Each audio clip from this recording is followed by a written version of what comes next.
February 7th marks National Black HIV/AIDS Awareness Day. Each year, the day is observed specifically during Black History Month to highlight the progress and the work still being done in Black communities in their fight against HIV. A virtual town hall discussion is coming up tonight later at 6, but we wanted to get some insight before that conversation begins. So we're joined by Mecklenburg County Health Director, Dr. Raynard Washington. Thanks so much for joining us. My pleasure. Great to be here. All right, so Dr. Washington, why is this an important discussion to be having today? Well, again, I think especially on the heels of a global pandemic and recently with the monkeypox outbreak, it's really important that we continue the conversation as well as the work and the fight against HIV/AIDS in our community, both here in Mecklenburg County, across the state and across the country, and really across the world. It still kills a lot of people on an annual basis. It is not as lethal of a disease as it used to be with all of the advancements in treatment and care. But we still have new cases, and so we still have work to do in our fight against this virus. And as you mentioned, we have made some huge strides in terms of treating HIV, and, AIDS is no longer a death sentence like what it used to be considered. But you guys are really focusing on prevention. So what are the biggest ways that people can prevent HIV? Yeah, of course. So first and foremost, I encourage everybody to get tested.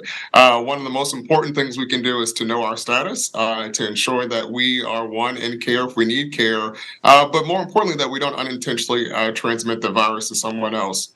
Secondly, we have great advancements in terms of our medication as prevention options, also known as PrEP.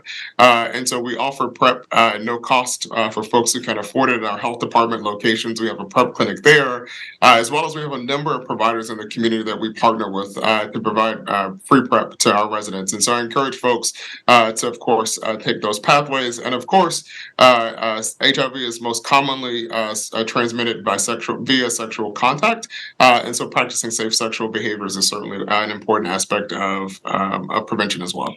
And those are all things that you will undoubtedly talk about tonight during that town hall. But how has the disease impacted Black communities in particular when we compare that to other groups? Sure. So here in Mecklenburg County in particular, about half of our HIV cases are among Black men, specifically younger Black men, many of whom identify as men who have sex with men.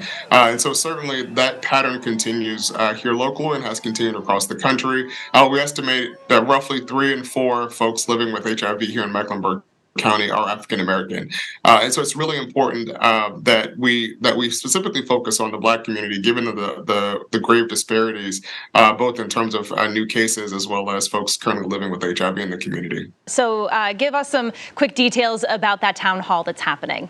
Sure, myself, I'll be joined alongside the North Carolina HHS Secretary, Cody Kinsley, and we'll be having a discussion about sort of what more we can do, both as government partners, but also with some of our community-based partners who help us in this work every day. It is really a community effort, and really, as we saw with Mpox outbreak last summer, it really takes entire community to help us be able to continue to fight, but also to prevent further transmission of the virus.